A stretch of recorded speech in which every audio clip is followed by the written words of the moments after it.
دیکھیں ہمارے بارے میں مسکنسپشن پایا جاتا ہے کہ خدا نخواستہ شیعہ زکوٰۃ کے قائل نہیں ہیں۔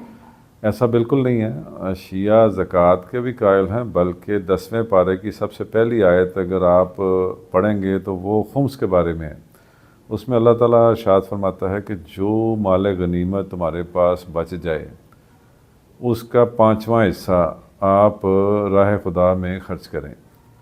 اب شیعہ حضرات نہ صرف زکوٰۃ دیتے ہیں بلکہ وہ خمس کے بھی قائل ہیں، بلکہ یہ ہماری فقہ میں لازم ہے ہر دولت مند کے لیے کہ اس نے اپنے مال میں سے 5واں حصہ خمس کے نام پہ راہ خدا میں خرچ کرنا ہے۔ اور اس میں بھی 2 کیٹیگریاں ہیں کہ 50% آپ فلاحی کاموں پہ خرچ کر سکتے ہیں اور 50% آپ نے لازم بلازم سادات کے اوپر خرچ کرنا ہے جو آل رسول ہیں۔ تو یہ اس لیے آج کی گفتگو میں تشریح کر دی ہے کہ ہمارے بارے میں کوئی مسکنسیپٹ نہ پایا جائے۔ ہم اس بات میں بالکل کلیئر ہیں اور اس کے اوپر ہم کام بھی ہو رہا ہے، اور ہماری جو رسید بک کے اوپر لکھا ہوتا ہے کہ زکوٰۃ یا خمس آپ کون سے مد میں یہ پیسے جمع کرا رہے ہیں۔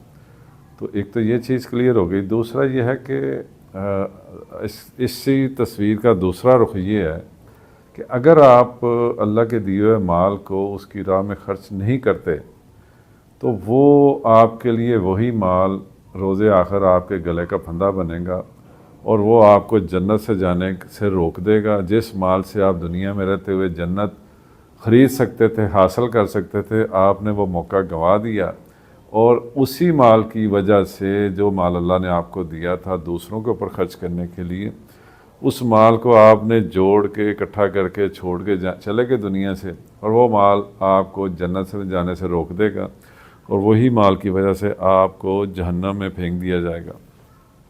یہ قرآن پاک کی بھی آیت ہے اور حضرت علی کا بھی قول ہے کہ جو دولت مند کے پاس اس کی ضرورت سے زیادہ جو مال ہے اس میں دوسروں کا حصہ ہے، وہ دوسروں کا حق ہے، دوسروں کا حصہ نہیں ہے بلکہ دوسروں کا حق ہے۔ تو اگر ہم دوسروں کا حق ادا نہیں کریں گے تو ہم خدا کے قانون کے مطابق اس کے مجرم بن جائیں گے۔ تو ہمیں خدا کا مجرم نہیں بننا چاہیے، ہمیں خدا کا دوست بننا ہے۔ اور خدا کا دوست بننے کے لیے پھر قرآن کی ایک آیت ہے کہ اللہ تعالیٰ کہتا ہے کہ میں احسان کرنے والے کو اپنا دوست بنا لیتا ہوں۔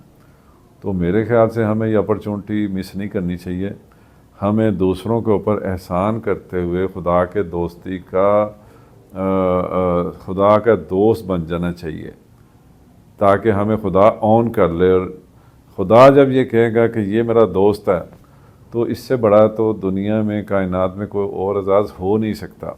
تو اس اعزاز کو پانے کے لیے آپ کو دوسروں کے اوپر احسان کرنا پڑے گا۔